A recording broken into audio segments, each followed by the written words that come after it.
Hello, welcome to the Awesome League of Awesome Week 7 video recap. Of course, it's me, Super Keith. In these videos, we'll go over the games that happen, player stats, upcoming matchups, and other interesting things.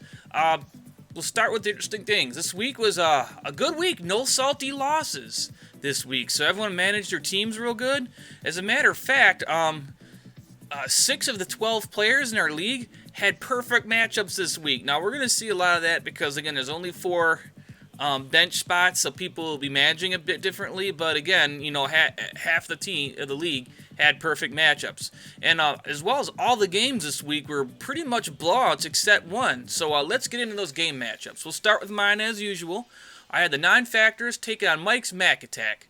At kickoff, I was projected to get the win by 4, but when it was all said and done, it was a little bit more. It was a 121-99 for a 22-point win difference. I had 4 players hit projection, including Aaron Rodgers, who put up nearly 51 points at double his projection.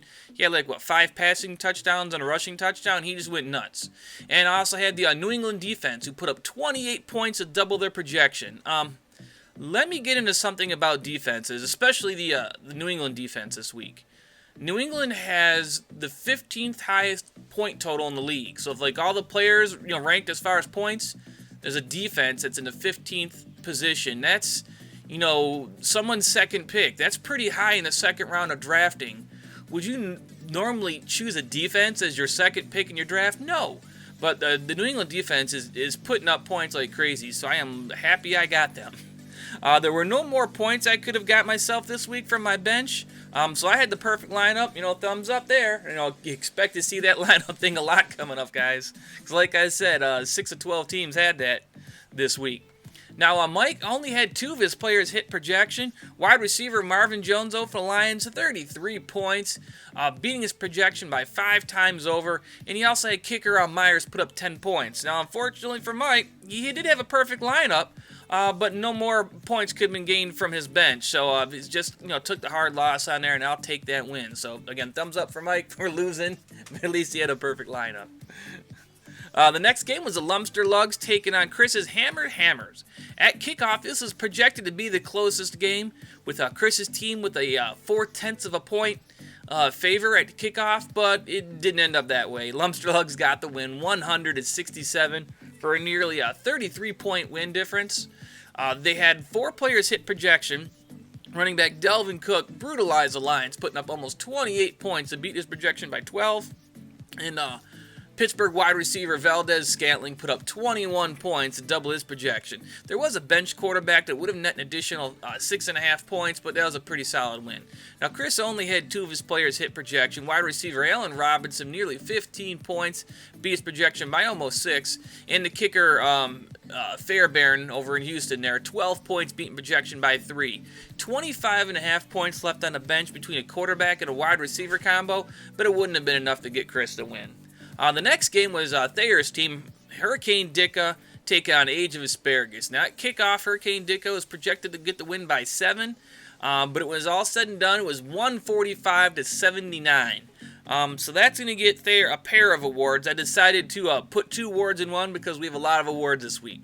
145 points was the league high score this week, and also they had the biggest win difference, about 66 points, almost 66 points, 65 plus points on that there.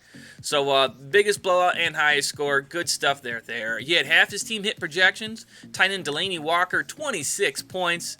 Again, another person brutalizing the Lions. He tripled his projection, and running back Austin Eckler put up 20.5 points to double his projection. Only 10 points on the bench for a wide receiver, but it was still a dominating win on there.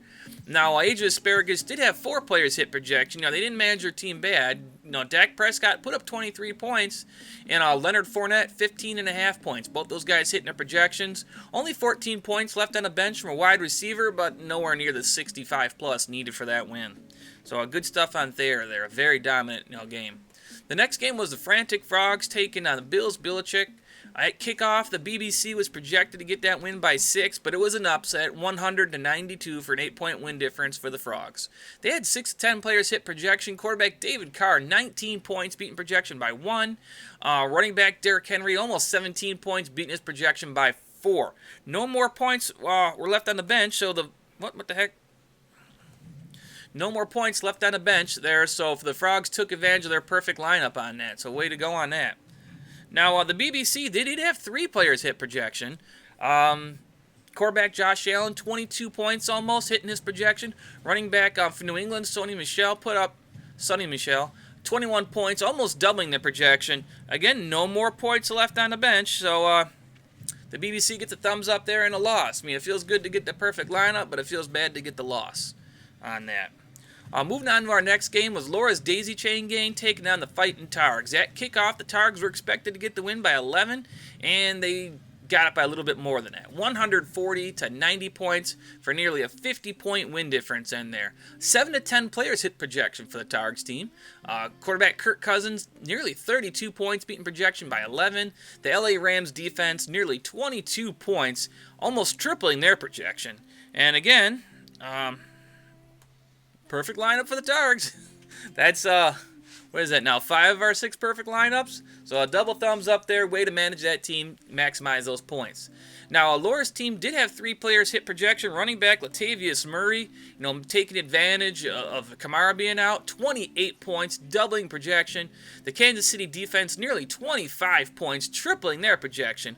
And an almost 25 points left on the bench between a running back and a tight end. Against a lot of points, but it wasn't enough for that win on there.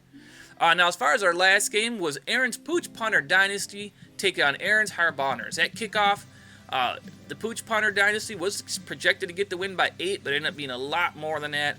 117 to 60 for a 57-point win difference. Half of Aaron's team hit projection. Quarterback Phillip Rivers, 24 points, beating projection by 5. The San Francisco defense, 15.5 points, beating their projection by 5.